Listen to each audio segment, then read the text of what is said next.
Hello, I'm Scott DuPont with another episode of Finance Your Movie, sharing tips and strategies to help you fund your independent feature, documentary, short film, or web series. Our mission is to empower you to get your money to tell your story. I'm here with Alex Ferrari. Thank you so much for being here, Alex. Alex is a filmmaker, and he's worked in all different departments. As a producer alone, he's produced over 40 films, and his films have, premiered or screened in over 500 festivals worldwide. He's a best-selling author, founder and host of Indie Film Hustle, very well known for that, and that kind of spawned his podcast, Filmtrepreneur, Bulletproof Screenwriting, and he's basically the real deal. So glad to have you here, Alex. Man, I appreciate that. Thank you so much, man. And I sincerely want to thank you for, I know you're not just doing all you do for the money. You spend so much time, so much energy with all your podcasts, your books, and when you speak at film festivals, really just trying to help young upcoming filmmakers or earlier in their career really navigate this crazy business as Hollywood. So I really applaud all you do. I appreciate that. I'm very protective of independent filmmakers because they are one of the most abused segments of this industry, and I just seen this industry just destroy so many lives. I know it sounds horrible to start like that, but it's the truth. It just in this business you get chewed up and spit out so much that I'm here to try to guide them to at least have a fighting chance of making a living doing what they love to do. So that's kind of my goal in life. And for those of you that are either watching or listening to this podcast, especially those from our Millionaire Flicks audience, I really encourage you to go over to Indie Film Hustle and listen to Alex has a lot of great knowledge and content about the backside once you finish your film, because I don't get into that at all.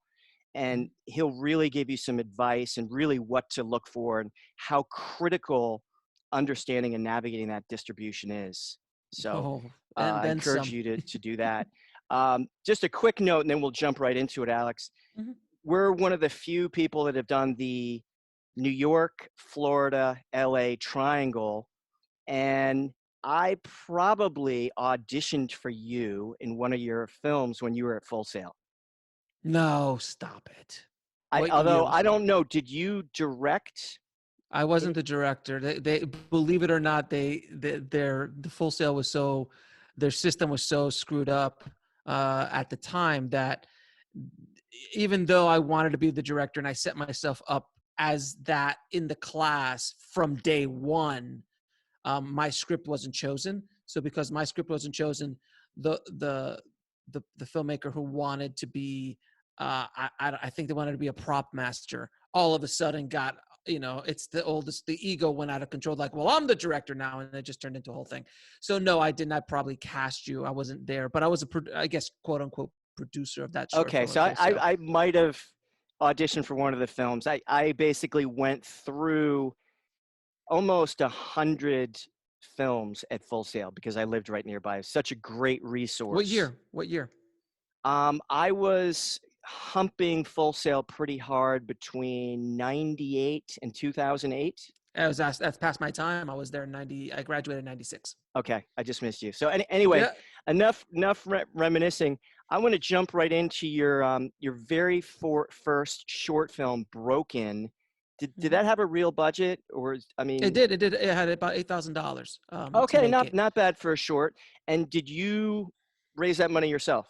Yeah, that was just it was split between me and my partner. It was all self-financed, and we were just trying to make a very ambitious, visual effects laden action short film in 2004. So it's a very different world in 2004 as far as technology is concerned, and now, and we were able to do something pretty cool back then. So even though you're the Indie Film Hustle guy, we don't let any of our guests off the hook because our audience wants to know, where did you actually get that $8,000? Well, the 4,000, it was just from savings over the years. I mean, I was Okay, in so it. you self-financed. Oh no, yeah, completely Oh, self-financed. Yeah, okay, yeah, okay. yeah. At $8,000, well, first of all, who the heck's going to give us money for a short film in 2004? Yeah, I mean, With no, I had no real major credits other than commercials under my belt at the time in South Florida. Like it just didn't make any sense. So we, my partner at the time and I both just divvied up 4 grand each, and we went to town.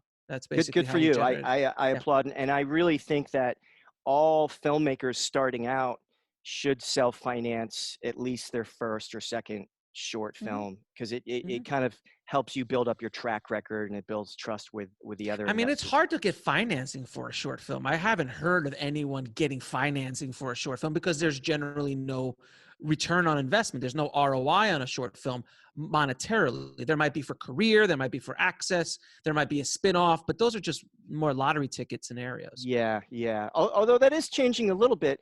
And did you have one short film that's actually is generating you a little bit of money still to this day? All of them are still generating a little bit of money. All of my short films generate money for me Now, to this how are day. you generating money back on your short films? Is that on Amazon? Well, yeah, they've been on Amazon, but I get literally pennies a month off those. But where I generate, I created an online course based around short films. And then I use all of those short films as a case study and then use behind the scenes in it and give access to watch it. And then that's one revenue stream. Another revenue stream is through my streaming service, Indie Film Hustle TV, which is like Netflix for filmmakers. I actually have them on there as well as part of my membership, and then I have a Guerrilla Film School for short films that have all of them included as well. So I've repackaged them into other revenue generating um, products, and they've still to this day every month I make some money off of those short films. Good for you. I like that though. Indie Film Hustle, the Netflix for filmmakers. Yes, yes, it is. I Yeah, like yeah, that. And it's you could get it on Apple TV, on Roku, on top of apps and everything like that. So I wanted to create that kind of cool place where filmmakers could just go, chill, and watch um, documentaries about making movies, and courses and workshops and seminars and everything like that in one place, one hub, and curated all by me. So yeah, it's it's been unbelievable. I mean, I'm sure some of our audience has been there before, but if you have not, you need to spend some time, and you'll get sucked in. And I'm all for binging a good Netflix show once in a while. We all need to be entertained, and that's Mhm, actually how we sell our product sometimes. mhm. But you really need to invest in yourself, and I just can't say what Indie Film Hustle does for your filmmaking muscles, just like Millionaire Flicks is really good for your financial muscles. So, Absolutely. jumping ahead, you did your first feature was This Is Meg, correct? Mm-hmm. And how did you raise the money for that? That was crowdfunded. So I Okay. at the time I was about 2 years into my indie film hustle path, and I had gotten attached to another project with some high profile people, and it fell through again. And I have a history. Well, all filmmakers have a history of projects falling through. And I just looked in the mirror one day and I said, I'm 40. I can't keep doing this. Tomorrow I'm going to wake up and I'll be 65, and I will still be chasing that feature film dream. So I just said, screw it. I'm just going to go make a movie.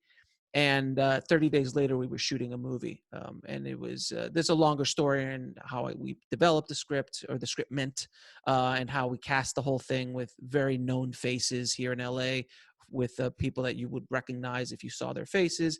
And we did the whole movie for about 5 grand, $5,000 Wow, a out of feature. pocket. Yeah, out of pocket about $5,000, but we generated in the crowdfunding campaign about 15,000. So we were in the black while we were shooting. So I started shooting before the crowdfunding campaign started because it was just so minuscule about as far as cash was concerned. It's literally just me and my main star shooting in her house, starting up, picking up stuff. And then I used some of that footage in my crowdfunding campaign to generate. And I went through that whole process because I wanted to speak firsthand about that process to my audience, and then kind of take the audience through what my experience was going through that process, which, by the way, I despise. I hate crowdfunding. I hate begging for money. I hate that whole process. It is just stressful, and it was not a fun thing. I probably won't ever do it again, but that's just me and my personality. A lot of filmmakers find a lot of success crowdfunding, or crowdfunding or equity crowdfunding, which is a whole other conversation. And So we did it for $5,000, and it was pretty successful. We definitely turned. It was not hard to turn a profit considering there was no ROI really to be made. But even on the statute of based on the budget, we generated a good amount of money off of that film, and still make money with it today. So, so did you have a pretty good social media presence at that time when you were crowdfunding that? Yeah, a little bit of. I mean, I had you know, what's the term? Compared to where I am now, no. But at the time, it's bigger than most. So I don't know. I had maybe 20, 30,000 people on Facebook. I might have had like 15 to 20,000 people on Twitter. My YouTube was very small at the time. I don't know, maybe like 8 or 9,000. And again, this is all relatively speaking, Yeah. because I know a lot of people are listening, 8 or 9,000, holy cow. Like, but relatively speaking, those were the kind of numbers we're talking about. Instagram was something like that, 10,000 people or something like that. So I had some social media, but understanding that social media really, like, numbers, man, social media is not what everyone thinks it is. So unless you have a very passionate audience, and a way to get to that audience through your content and have built that relationship, social media is a powerful tool, but it's definitely not the end all be all. An email list is much more powerful, and that's generally where we got most of um, our people were from email lists and direct connections with people, and then also leveraging the connections of the cast and crew, and they spread it out as well. So we got, for one of my main actresses, she had a guy who just loved her movies and just dropped down 3 grand.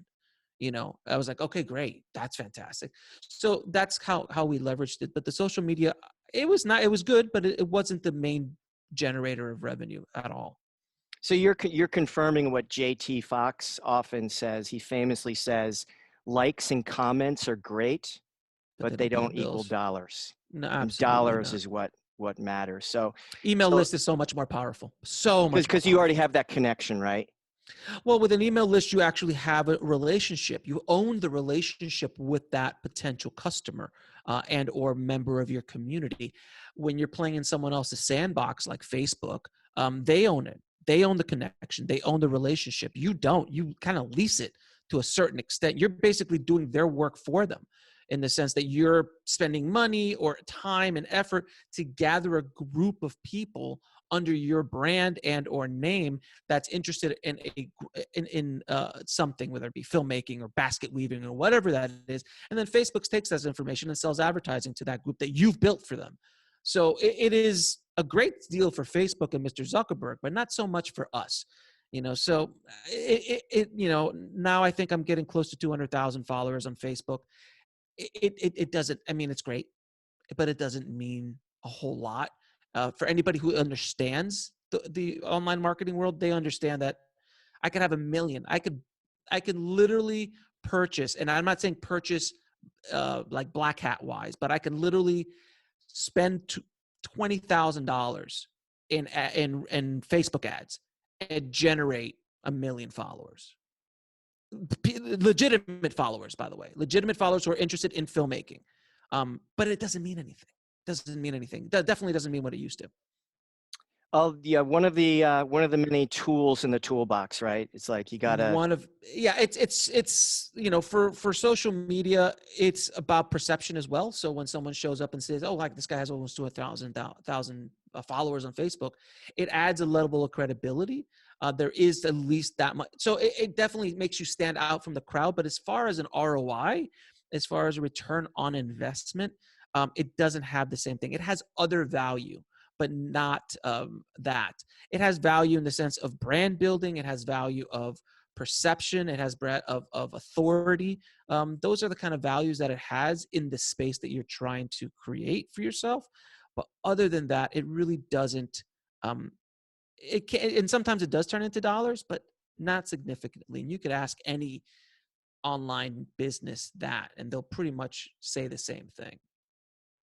Um, I think a lot of people are having Kickstarter or Indiegogo Hmm. fatigue. Oh, that's been for a I long get hit time. up probably Oh, on a busy week, 2 to 3 times a week. I mean, oftentimes 4 to 5 times a month I had three minimum. this morning. I had three this morning. Minimum. And Yeah. these are oftentimes my friends, family, and I really, really want to help. $10 here, $20 there, $50 there. But I mean, when is enough enough? I mean, you go broke. As far as generating revenue for your film, crowdfunding is great. There's a lot of benefits to it. There's about building an audience, about market testing. There's just so many positive things about it. But I agree with you. It's been fatigued now since I started in Indie Film Hustle, which is 5 years ago. It's not 2011 anymore. It's not the cool thing to be in a crowdfunding. Everybody and their mother has a film going out for crowdfunding, and most of the filmmakers who have crowdfunding campaigns have no idea how to properly run a crowdfunding campaign, from the video to the bonuses or all that other stuff. So now equity crowdfunding is starting to come up a little bit more, where you actually get a piece of the movie, not just a donation, but you get a piece of it. And that's been very successful and starting to gain some traction as well. But again, at that level, you definitely need to know what you're doing, because you're just playing on a different playing field, as that's concerned. But I agree with you 100%. I think personally, what I do is I would rather build products, build services, build something else, build a business that generates revenue, so then I can go off and do whatever I want, whenever I want, and I have recurring revenue that I'm actually giving something away. I'm not begging for money or asking for money, which again, there's nothing wrong with that. But from my personality, I would rather provide the audience, other than a t-shirt, I would provide them a course. I would provide them value of some sort that then they can reciprocate by with money, that can help me build an online business that has recurring revenue streams, that then I can go off and make a movie like I did with my second film. So I want to talk a little bit about equity crowdfunding, which is very different. Have you actually ever done that process? I haven't personally. I've interviewed and I'm friends with someone who has generated, I think he's done 1.5 million or something like that. David 1.2. Willis? Yeah, David. Yeah. Yeah. Yeah, I actually heard that podcast, which is really amazing. If you could, because you did such a good job of this, could you just briefly share the red ocean versus the blue ocean Uh, analogy? sure. Yeah, that's from my book. So the concept is based off another book called Red Ocean, Blue Ocean. I think it's called Red Ocean, Blue Ocean Method, or something along those lines. Which basic concept is this: that if you're going to go fishing, you want to go where the fish is and where the fishing is easy. So when you go out into the ocean, unfortunately, you know where all the fish are and where the fishing is easy, but so does everybody else. So then everybody's fighting for the same fish. So then there's blood in the water, hence red ocean. But then when you go to another area of the ocean, it's blue ocean, meaning that there's no competition, but there might be fish there. So you take a risk of going over there, or you create a little fishing area for yourself where there is a ton of fish, but nobody else knows about it. Or you position yourself where you are becoming the lead fisherman over there, and the fishing is easy and there's plenty of fish. And it doesn't have to be the same amount of fish over in the red ocean, which is like the equivalent of like the studio system. Avengers has a big ocean, and there's a lot of fish in that ocean, but I don't need $500 billion. I don't need that. I'm happy with $500,000, $1 million worth of fish, let's say, for a project, or a business.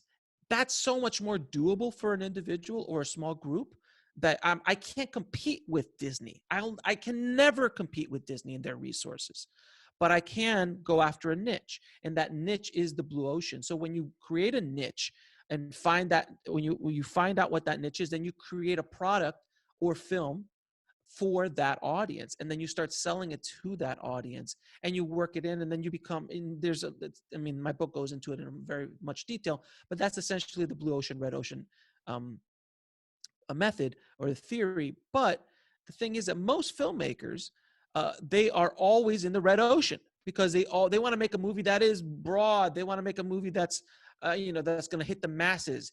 as an independent filmmaker, if you create a film for the masses, you are done. You will not succeed. You will not be successful.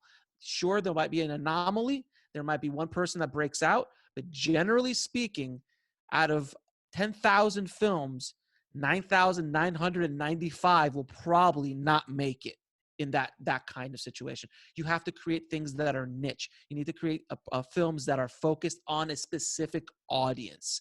So if you make movies about gymnastics, and that's the niche, family gymnastic films. Sure, boom. If you make, I use in my book, The Vegan Chef.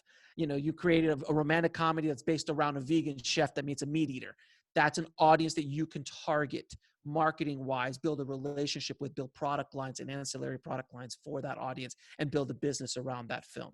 So that's a longer answer to a shorter question. And along those lines, that I'm glad you brought that up, because if you're pretty niche, you can identify those investors when you first Correct. start out. Oh, absolutely. So a lot of people that are really diehard vegans, and maybe one of the many reasons of going vegan for that person or those persons might be animal cruelty or whatever. You might have some potential investors that are diehard that want to see that message get out in the terms of a film. Correct. And they might not be, and their main concern might not be ROI. Their main concern Correct. might be message. And that's the best kind of investor, is the investor who gives you money and doesn't worry about getting paid back.